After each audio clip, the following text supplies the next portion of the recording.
3 people checked into room 15 at the Sportsman's Lodge Motel. Only 2 would walk out alive. I think they're gonna kill me.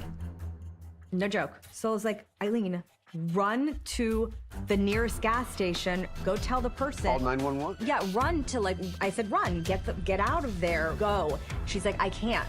So this woman suffered before she died. She suffered. Hi everyone, my name is Sophie, and today we're going to take a look at another horrible case with you.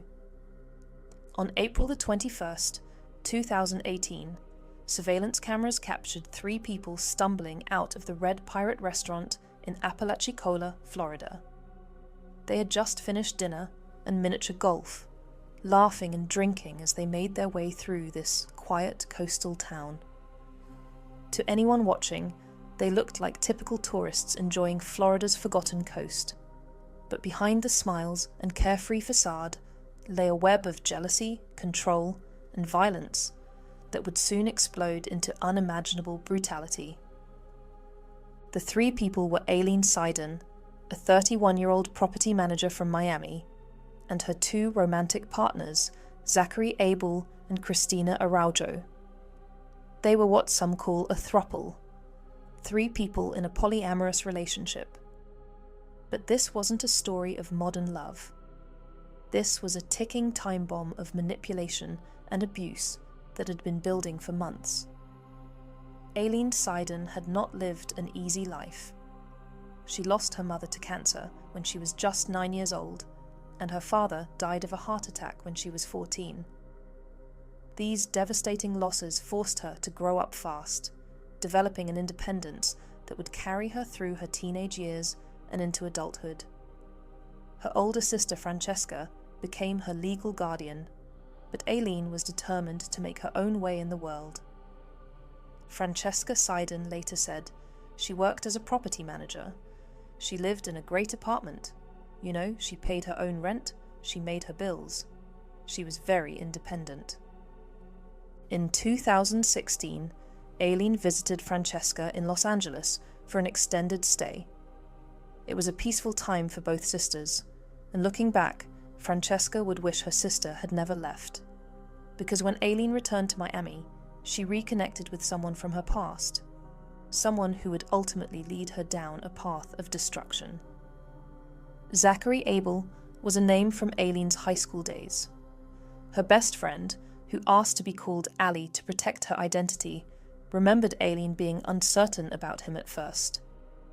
Allie said, "I'm not sure if he had the best reputation in high school." At first, she wasn't really sure about him.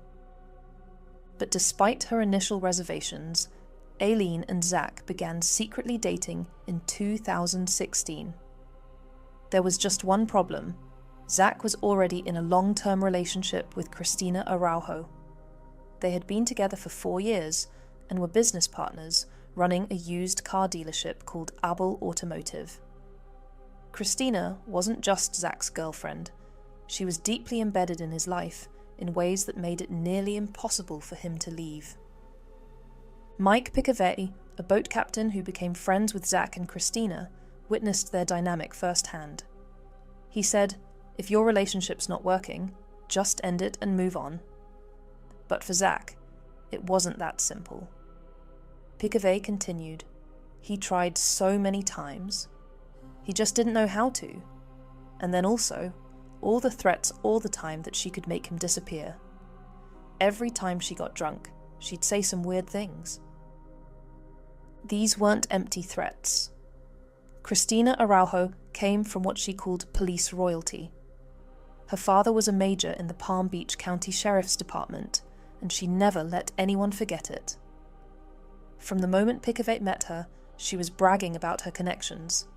Picavey recalled, "Right out of the gate, she said, 'Oh yeah, my dad's a major with the Palm Beach County Sheriff's Department, and if we ever get into any trouble with the law, he can take care of it.'" For months, Aileen remained Zach's secret.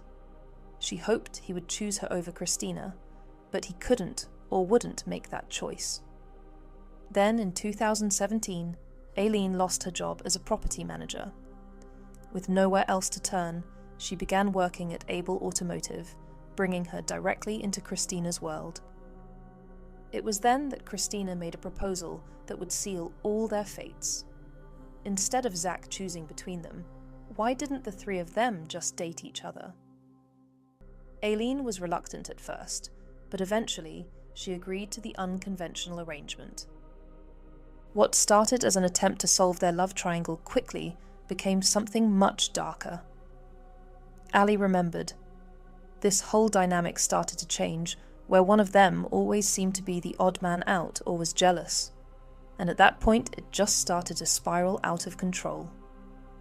The fighting began almost immediately.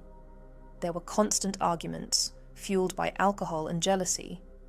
Physical altercations became routine, leaving both Aileen and Christina with black eyes and bruises. But according to those who knew them, the violence wasn't equal. Ali said that Zach was the main aggressor toward Aileen.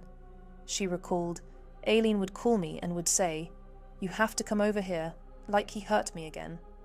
And I'd rush over there and photograph her and beg her to go to the police." But Aileen refused to go to authorities. She was terrified of Christina's threats and her family's law enforcement connections. Ali explained. The same answer was always that she came from police royalty, that she'd gotten away with everything in the past, and there was going to be no solutions to someone like Aileen getting hit. The abuse escalated to the point where Aileen ended up in the emergency room. Even then, she wouldn't tell doctors where her injuries came from. Ali, desperate to help her friend, started documenting the abuse with photographs. She warned Aileen repeatedly, "You have to break up with this guy. Someone's going to end up dead." But instead of leaving, Aileen moved in with Zach and Christina in 2018. The violence only got worse. Her sister Francesca grew increasingly worried, saying, "I wanted my sister out of the situation. I wanted her out." But like so many victims of domestic abuse, Aileen felt trapped. Everything changed in early April 2018. After a particularly violent fight between Zach and Christina, Aileen and Zach decided they had had enough. They packed up and left Miami together, heading west on what was supposed to be a fresh start, just the two of them. Their first stop was Dallas, Texas, where they stayed with a mutual friend. For 48 hours, they ignored the barrage of calls and texts from Christina. She sent over 150 angry, threatening messages, alternating between panic and rage. But Zach eventually responded, and in a decision that would prove fatal, he invited Christina to join them. She flew to Dallas within hours, and the toxic dynamic resumed immediately. The trio made their way back toward Florida, stopping in New Orleans. It was there that Aileen finally realized the full extent of her danger. She called Francesca in terror, telling her sister, "I think they're going to kill me." Francesca frantically told her, "Aileen, run to the nearest gas station. I said run, get out of there, go." But Aileen replied, "I can't." Secretly, Aileen and her best friend Ali devised an escape plan. Aileen would take a Greyhound bus from Tampa when they reached Florida, disappearing from Zach and Christina's lives forever. But Aileen would never make it to that bus. On April 21st, 2018, the trio arrived in Apalachicola, Florida. They went to the Red Pirate restaurant, played miniature golf, and decided to extend their trip by one more day. A local recommended the nearby Sportsman's Lodge Motel, and they reserved the last available room for the night. Room 15. But what Aileen didn't know was that this road trip, which had started as her chance for freedom, was about to become her tomb. The morning of April the 22nd, 2018, started like any other day of their trip. Surveillance footage shows all three of them at a local liquor store, stocking up on Fireball whiskey and vodka. They had decided to spend another day in Apalachicola before heading home to Miami. To the store clerk, they probably looked like tourists planning another day of fun in the sun. But the dynamics between the three had reached a breaking point. The road trip that was supposed to give Aileen and Zach space from Christina had only made things worse. Christina's rage over being left behind, combined with the realization that Zach and Aileen were planning to leave her permanently, had created a powder keg of emotions. Mike Picavet, who knew all three of them well, later said he had a bad feeling about the trip from the beginning. He told investigators, "I thought Aileen would end up dead there or something, because I didn't expect them to come back all together." Back at the Sportsman's Lodge Motel, the trio spent the day drinking heavily. The alcohol, which had always made their fights worse, began to work its destructive magic once again. By evening, the tensions that had been simmering throughout the trip finally boiled over. What happened next in room 15 would be disputed by the two survivors, each pointing the finger at the other. But the forensic evidence would tell a story of unimaginable brutality. According to Christina Araujo's later testimony, an argument broke out after hours of drinking. She claimed that Zach suddenly snapped and began attacking Aileen with his fists, punching her repeatedly and even biting her face. The violence, she said, was unlike anything she had ever seen. But Zach's version of events was entirely different. He would later claim that he woke up to find Christina standing over Aileen's dead body, having killed her while he slept. What isn't disputed is what the crime scene revealed. Room 15 became a chamber of horrors, with blood covering nearly every surface. The amount of blood was so extensive that even seasoned investigators were disturbed by what they found. Lead investigator Ronnie Jones later said, "She had bruises from head to toe covering her entire body. She suffered. I've never seen anything like it." The medical examiner would later determine that Aileen had been beaten so severely that nearly all of her ribs were broken. Her injuries were compared to those typically seen in motor vehicle crashes. The cause of death was blunt force trauma to the head, chest, and abdomen, causing massive internal hemorrhaging. But the brutality didn't end with fists. According to Christina's testimony, Zach grabbed a shower curtain rod and used it to continue the assault, causing small circular bruises all over Aileen's body. Then he reached for his wooden walking stick, a piece of driftwood he carried with him, and used it to beat Aileen's back until the stick broke. In the most disturbing allegation, Christina claimed that Zach then sexually assaulted Aileen with the broken piece of wood. When Christina and Zach woke up the next morning, Aileen was dead. The woman who had survived losing both parents as a child, who had built an independent life for herself in Miami, who had trusted these two people with her heart and her life, was gone. But rather than call 911 or seek help, the two survivors made a horrifying decision. They wrapped Aileen's body in a sheet and carried her out of room 15. Surveillance cameras captured them leaving the motel, but only two figures could be seen walking to their car. What the cameras couldn't show was the bundle they carried between them, the lifeless form of the woman they had both claimed to love. They drove 6 miles to a deserted cul-de-sac off Highway 98 and dumped Aileen's body like garbage. Zach later testified about the callous way they disposed of her remains. He put his foot inside the vehicle and picked her up by her arm and her foot and swung her into the woods. After abandoning Aileen's body, they returned to room 15. The smell of vinegar that investigators would later detect told the story of their desperate attempt to clean up the crime scene. They wiped down surfaces, scrubbed at the blood, and tried to erase the evidence of what had happened. But blood has a way of revealing the truth, no matter how hard someone tries to hide it.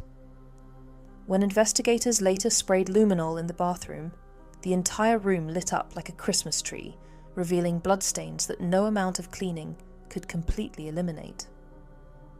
The shower curtain rod they had used as a weapon still bore traces of Aileen's blood, along with a perfect palm print from Zach Abel's hand. The broken pieces of the walking stick were found both in the room and in their vehicle, with Aileen's DNA still clinging to the wood. As the sun rose on April the 23rd, 2018, Zach and Christina got in their car and drove away from the Sportsman's Lodge Motel. They left behind a blood-soaked room and the shattered remains of 3 intertwined lives. But they couldn't escape what they had done. And within hours, their lies would begin to unravel. On that morning, a couple went fishing at a quiet pond off Highway 98 in East Point, Florida. It was supposed to be a peaceful morning on the water, but instead, they discovered something that would shatter the tranquility of Florida's forgotten coast forever. There, dumped at the end of a deserted cul-de-sac, was the battered body of a young woman. She had no identification, no purse, nothing to tell investigators who she was. For the moment, she was simply Jane Doe, a victim without a name. Lieutenant Ronnie Jones arrived at the scene and immediately knew they were dealing with something horrific. The woman's body was covered in bruises and lacerations. The level of violence was unlike anything he had seen in his years of law enforcement. Jones said, "Based on the coloration of the body, it was obvious the victim was deceased. She had bruises from head to toe covering her entire body." Within 24 hours, Jones received another call that would change everything. A housekeeper at the nearby Sportsman's Lodge Motel had discovered blood in one of the rooms. When investigators arrived at room 15, they were confronted with a scene that defied comprehension. Jones later recalled, "As soon as I came in, I noticed the bed. I mean, you couldn't miss it. The bed was covered and had bloodstains on it." The amount of blood told investigators that whoever had been in that room was almost certainly dead. But it was when they tested the bathroom with luminol that the true scope of the violence became clear. And most importantly, they connected the DNA from the motel room to the body found 6 miles away. The victim was identified as Aileen Seiden, and investigators learned that she had checked into room 15 with 2 other people, Zachary Abel and Christina Araujo. But by the time police began searching for them, the pair had already fled back to South Florida. Their destination was the home of Mike Picavet, Zach's friend and business acquaintance. When they showed up at his door around 9:30 a.m. on April 23rd, Picavet immediately asked the question that was weighing on his mind. "Where's Aileen?" Christina's response was immediate. "Oh, she ran away?" But Picavet didn't believe them. He pressed harder, demanding the truth. It was then that Zach broke down and admitted what they had done. Picavet recalled the moment. "I said, 'Where is she?' And Zach right away started to choke up, and he said, 'She's dead.'" According to Picavet, Zach claimed that Christina had killed Aileen while he was asleep and had convinced him not to call 911 when he found the body. Christina, for her part, told Picavet where they had dumped Aileen's remains, and he began searching for the location on Google Maps. But Picavet was terrified. He knew what these 2 people were capable of, and he feared for his own safety. He said, "I was worried for my safety then, from Christina. Well, I can't sleep in my house now. This is crazy. She could end up killing me." Despite his fear, Picavet knew what he had to do. He contacted Christina's father, Tony Araujo, who was a major in the Palm Beach County Sheriff's Department. Tony Araujo, to his credit, immediately brought Picavet to the sheriff's office to make a formal statement. Later that day, Picavet was shown a photograph of the victim found on Highway 98. He confirmed what investigators already suspected. It was Aileen Seiden. With that identification, police descended on Picavet's home, where Zach and Christina were preparing to leave. They were arrested and charged with first-degree murder. The forensic evidence against them was overwhelming, but even faced with this mountain of evidence, both Zach and Christina maintained their innocence and pointed fingers at each other. Their cases would take nearly 6 years to come to trial, dragging Aileen's family through years of agonizing legal proceedings. In 2023, Christina Araujo finally accepted a plea deal. She pleaded guilty to second-degree murder and agreed to testify against Zach in exchange for a 25-year sentence. She had already served about 5.5 years, so she would be eligible for release in her late 50s. Zachary Abel's trial began in January 2024, nearly 6 years after Aileen's murder. Christina took the stand and testified about the brutal beating she claimed to have witnessed. But Zach's defense attorney painted a different picture. He argued that Christina was the real killer, motivated by jealousy when Zach and Aileen tried to leave her behind.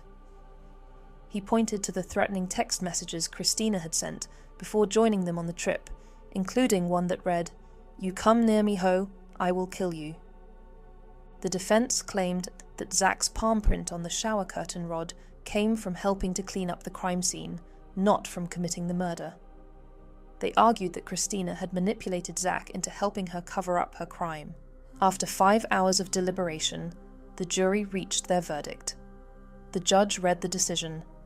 In the case of the state of Florida versus Zachary Ray Abel, the defendant, is guilty of the lesser-included offense of second-degree murder. The jury had convicted Zach of the same charge that Christina had pleaded guilty to. They couldn't decide if he had actually intended to kill Aileen, but they were convinced he had participated in her death. On April 10, 2024, almost exactly 6 years after Aileen's murder, Judge Frank Ullman sentenced Zachary Abel to life in prison without the possibility of parole.